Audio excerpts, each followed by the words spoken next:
Hey everyone, welcome back to the channel. Today, we're diving into a story that feels surprisingly modern, even though it's been told for centuries. It's a tale about conflict, loyalty, and the dangerous game of trying to please everyone. This is the story of a great war between the birds and the beasts. And the curious case of the bat. Imagine a world where tensions have been simmering for years. On one side, you have the creatures of the land, the mighty lions, the cunning foxes, the swift hares. On the other, the masters of the sky, the majestic eagles, the wise owls, and all the winged wonders. For a long time, an uneasy peace held, but underneath it all, resentment was growing. The beasts felt the constant threat from above.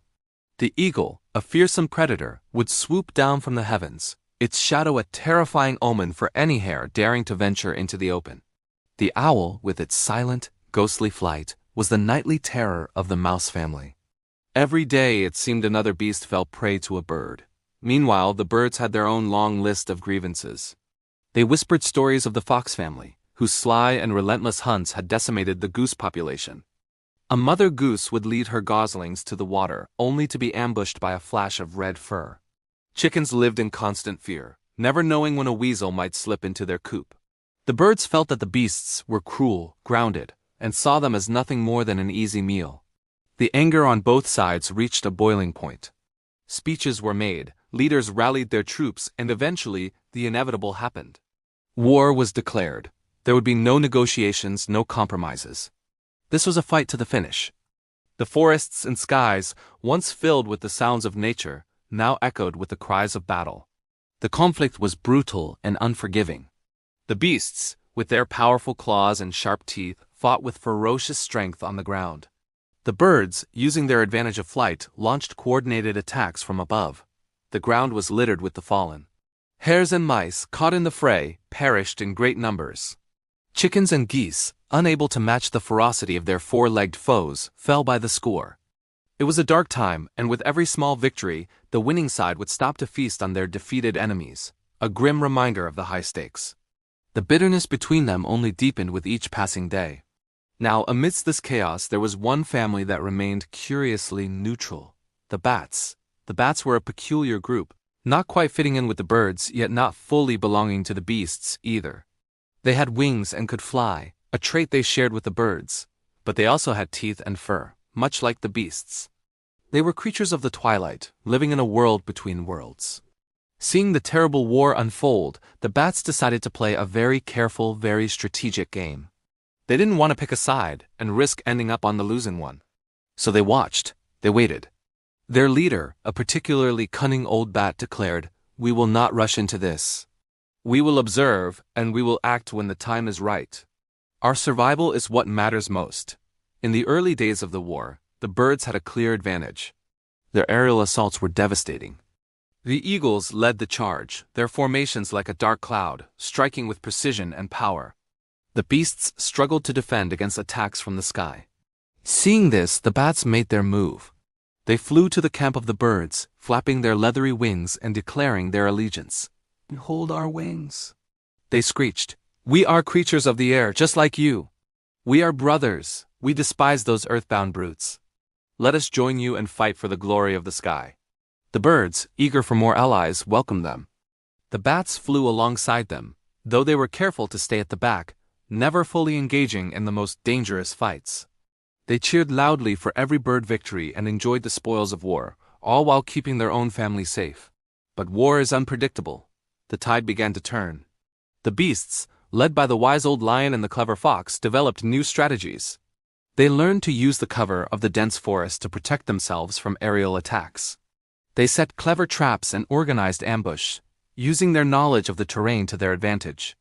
Slowly but surely, the beasts started winning battles. They pushed the birds back, reclaiming territory and inflicting heavy losses. The bat family, ever watchful, saw this shift in power. Their leader gathered them in secret.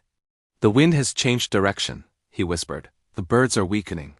It is time for us to change our tune." So, that very night, the entire bat family deserted the birds' camp and flew straight to the beasts.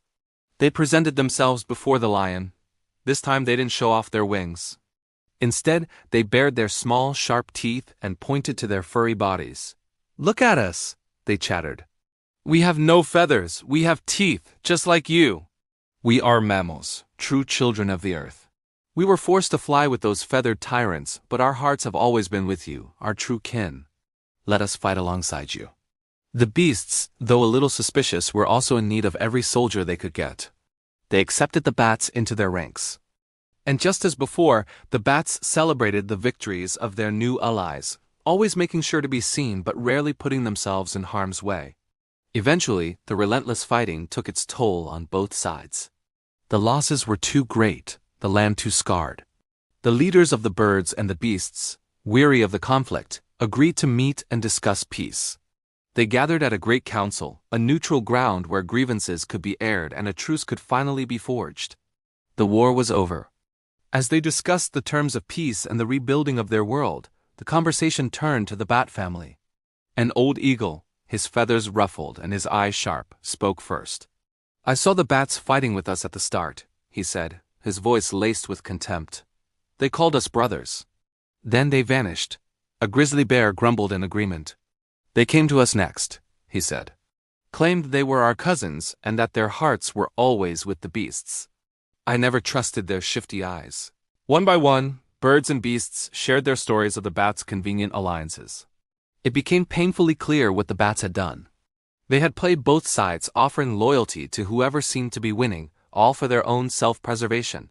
They had betrayed the birds and deceived the beasts. A feeling of shared disgust filled the council. The birds and the beasts, who had been mortal enemies just days before, found their first point of common agreement. The duplicity of the bats was unforgivable. The leaders, both bird and beast, made a joint declaration.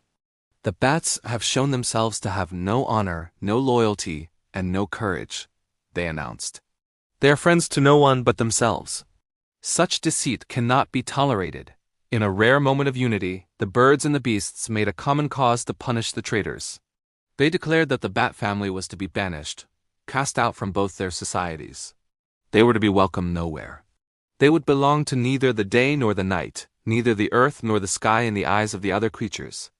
Hunted and hated by all, the terrified bats had nowhere to go. They couldn't fly with the birds, who would strike them from the sky.